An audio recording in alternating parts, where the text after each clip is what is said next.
नमस्कार दोस्तों, स्वागत है आपका एक और न्यू फ्रेश वीडियो में। और आज की इस वीडियो में हम बात करेंगे जापान से रिलेटेड कुछ अननोन फैक्ट्स के बारे में। तो अगर आपको ये वीडियो पसंद आता है तो इसको एक लाइक जरूर दीजिएगा, साथ ही में चैनल को सब्सक्राइब नहीं कर रहा है तो सब्सक्राइब भी कर लीजिएगा। तो चलिए अब इस वीडियो को हम लोग शुरू करते हैं। तो जो सबसे पहली फैक्ट है जापान से रिलेटेड वो ये है कि जैसे कि आप लोग जानते हैं कि आज के डेट में जितनी भी कंट्रीज है पूरे वर्ल्ड में सबकी सब जो सॉलिड लैंडमास पे बनी हुई है। बहुत कम ही ऐसी कंट्रीज है जो कि आइलैंड पे बनी हुई है। तो जापान भी उन्हीं सब कंट्रीज में से एक है। जापान जो है वो भी एक ग्रुप ऑफ आइलैंड्स ही है। तो जी हाँ दोस्तों, जैसा मैंने आपको बताया कि जो अधिकतर कंट्रीज है पूरे वर्ल्ड में सबकी सब सॉलिड लैंडमास पे बनी हुई है, मतलब ठोस जमीन पे बनी हुई है। लेकिन जापान को 6852 आइलैंड मिलके बनाते हैं। और वहीं यहाँ पे 6852 आइलैंड में से सिर्फ 430 जो आइलैंड्स है वहीं पे सिर्फ लोग रहते हैं, बाद बाकी के जो आइलैंड वहाँ पे भूत रहते हैं। तो यहाँ पे मैंने ऐसा नहीं कहा, ये इंटरनेट कहता है। अब दोस्तों जो दूसरी फैक्ट है वो ये है कि जो जापान की कैपिटल सिटी है टोक्यो वर्ल्ड की मोस्ट पॉपुलेटेड सिटी है। तो बहुत लोग रशिया की सिटी को सबसे ज्यादा पॉपुलेटेड समझते होंगे, बहुत कोई अपनी इंडिया की दिल्ली को समझते होंगे, लेकिन ऐसा नहीं। सबसे ज्यादा जो लोग पूरे वर्ल्ड की कैपिटल सिटी में रहते हैं वो है जापान की टोक्यो। टोक्यो में अभी टोटल 3 करोड़ 80 लाख से भी ज्यादा लोग रहते हैं। और यूनाइटेड नेशंस के अकॉर्डिंग ये जो टाइटल है ये जापान होल्ड कर सकता है 2030 तक। तो वैसे आप लोग बताइए कमेंट सेक्शन में कि 2030 के बाद कौन सी ऐसी कंट्री होगी जो ये टाइटल को होल्ड करेगी। तो दोस्तों थर्ड नंबर पर जो फैक्ट है जापान से रिलेटेड, इस फैक्ट से सिमिलर चीजें आप लोगों ने देखी होगी हमारे इंडिया में भी। जैसे आप लोग जानते हो कि महाराष्ट्र में डब्बे वाले होते हैं जो कि लोगों को खाना पहुंचाते हैं उनके ऑफिस वर्क्स के दौरान।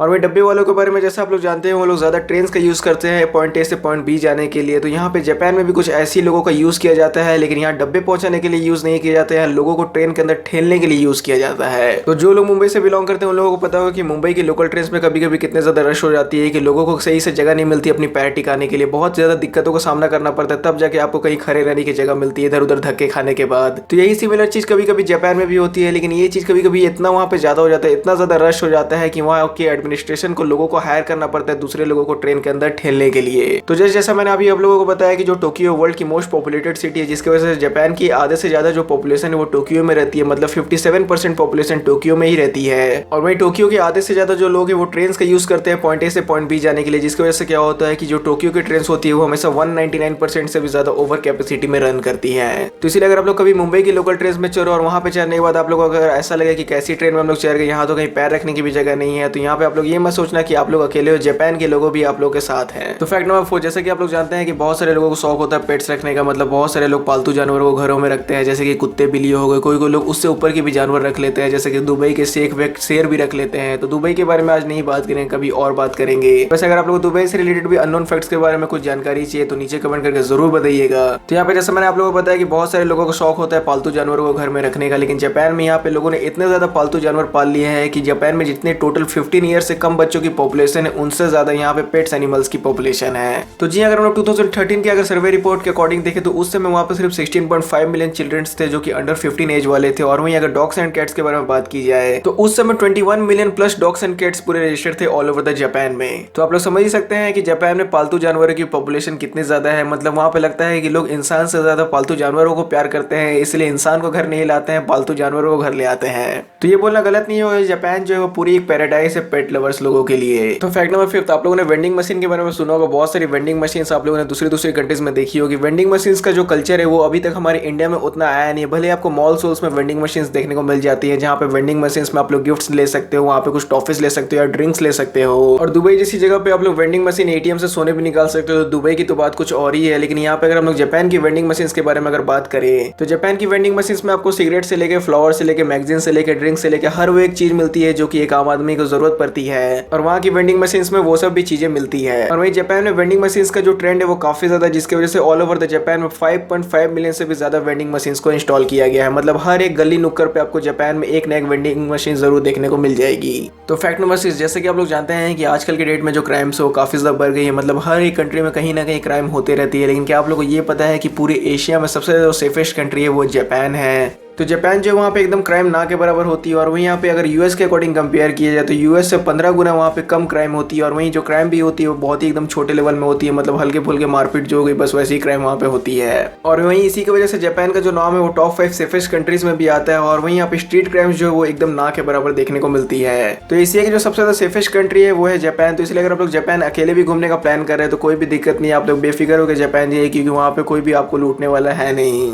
तो बस यही सब चीजों की वजह से जो जापान है वो पूरी एशिया की सबसे ज्यादा सेफेस्ट कंट्री है। और वहीं अगर आप लोग जापान अकेले भी जाने का प्लान कर रहे हैं तो कोई भी दिक्कत नहीं, आप लोग बेफिक्र होकर जापान जा सकते हैं। जापान में कोई भी आपको तंग करने वाला नहीं मिलेगा। तो फैक्ट नंबर 7, जैसे कि आप लोग जानते हैं कि आजकल के डेट में बहुत सारे जो लोग वो दूसरी कंट्रीज में रहना पसंद करते हैं, लेकिन वहाँ की वो लोग नेटिव सिटीजन नहीं होते, मतलब वहाँ के वो लोग मूल निवासी नहीं होते हैं। लेकिन आजकल ये ट्रेंड जैसा चल गया है कि बहुत सारे लोगों को अपनी कंट्री पसंद नहीं आती, वो लोग दूसरे कंट्री में जाके बस जाते हैं। लेकिन जापान के साथ ऐसा बिल्कुल भी नहीं है। जापान में जो इमिग्रेशन और डाइवर्सिटी है लोगों को काफी ज्यादा कम है। अगर आप लोग कोई भी वर्ल्ड की दूसरी कंट्री से अगर कंपेयर करके देखते हो तो मतलब यहाँ पे मेरा कहने का ये है कि जो जापान के लोग होते हैं वो खुद की ही कंट्री में रहना पसंद करते हैं, मतलब कोई दूसरी कंट्री में शिफ्ट होना उन लोगों को उतना अच्छा नहीं लगता, जिसकी वजह से जापान की जो पॉपुलेशन है वो 98% वहाँ खुद की ही आबादी की है। मतलब जापान के पॉपुलेशन में जो 98% लोगों की जनसंख्या है वो वहाँ की खुद की ही लोगों की है। मतलब वो सभी लोग जापानीज हैं, उन लोगों ने वहीं पे जन्म लिया, वो लोग वहीं के नेटिव सिटीजन है, वहीं के मूल निवासी हैं।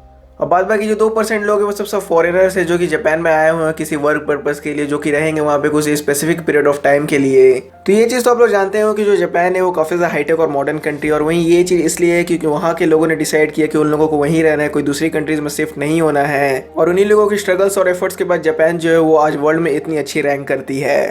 तो वो सब जापानीज लोगों से हम लोगों को भी सीखना चाहिए कि दूसरी कंट्रीज की जीडीपी बढ़ा के बढ़ा क्या फायदा, अपनी कंट्री की भी जीडीपी बढ़ेगी तब ना देखने में अच्छा लगेगा कि हमारी भी जो कंट्री है वो इतनी अच्छी रैंक करती है।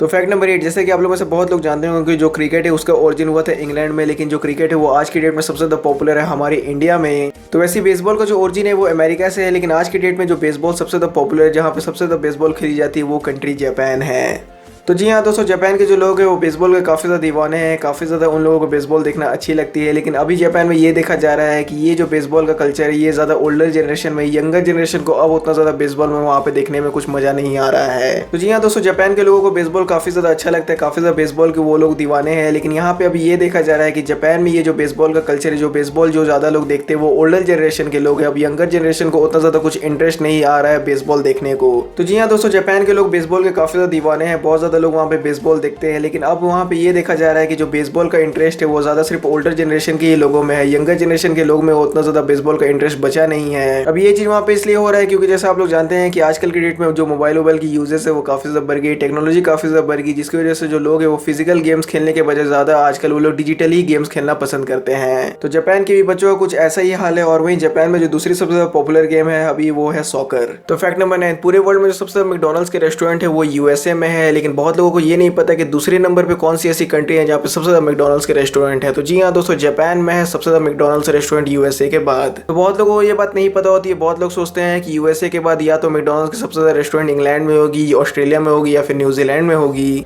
तो ऐसा नहीं है दोस्तों, पूरे यूएसए के बाद जापान ही वो कंट्री है पूरे वर्ल्ड में जहाँ पे सबसे ज्यादा आपको मैकडॉनल्ड्स के रेस्टोरेंट्स देखने को मिलेंगे। ऑल्दो मैकडॉनल्ड्स रेस्टोरेंट को उतना ज्यादा वहाँ पे आपको कल्चर नहीं देखने को मिलेगी, लेकिन मैकडॉनल्ड्स रेस्टोरेंट सेकंड नंबर पे जापान में ही सबसे ज्यादा है। तो फैक्ट नंबर 10, जैसा आप लोग जानते हैं कि बहुत सारे लोगों को टैटूज अपने स्किन पे बनवाना, अपने बॉडी पे बनवाना काफ़ी ज़्यादा अच्छा लगता है, लेकिन जो जापान में टैटूज का कल्चर वो बहुत ज़्यादा अलग है। जापान में अगर आप लोग अपने टैटू बनवाते हो या फिर टैटू के साथ कहीं पे जाते हो तो वहाँ पे लोग आपको अगली समझेंगे, क्योंकि वहाँ पे टैटू से लोगों को ये लगता है कि ये जो बंदा है वो या तो बहुत ज़्यादा रूड होगा या फिर कोई ना कोई क्राइम से जुड़ा होगा। इसलिए वहाँ पे जो लोग वो टैटू को बहुत ज़्यादा गलत मानते हैं, वो लोग टैटू को इसलिए अगली मानते हैं। और वहीं अगर आप लोग टैटू के साथ कोई हॉट स्प्रिंग का मजा लेना चाहते हो तो ये भी चीज़ की परमिशन आपको वहाँ पे नहीं मिलेगी। इसलिए या फिर अगर आप लोगों को शौक है या फिर अगर आप लोगों का सपना है कि नियर फ्यूचर आपको जापान में जाके वर्क करना है तो आप लोगों को टैटू अपने स्किन पे नहीं बनवाना चाहिए। तो दोस्तों यही टोटल फैक्ट्स थी जिसके बारे में मैंने आपको इस वीडियो में बताया। तो अगर आप लोगों को ये फैक्ट्स अच्छी लगती है, अगर आप लोगों को इस वीडियो से कुछ नया सीखने को या फिर आप लोगों को कुछ नया नॉलेज मिलता है तो जरूर से इस वीडियो को लाइक करिएगा और चैनल को सब्सक्राइब नहीं किया तो वो भी कर लीजिएगा। और वहीं आपके वीडियो देखने के लिए थैंक यू।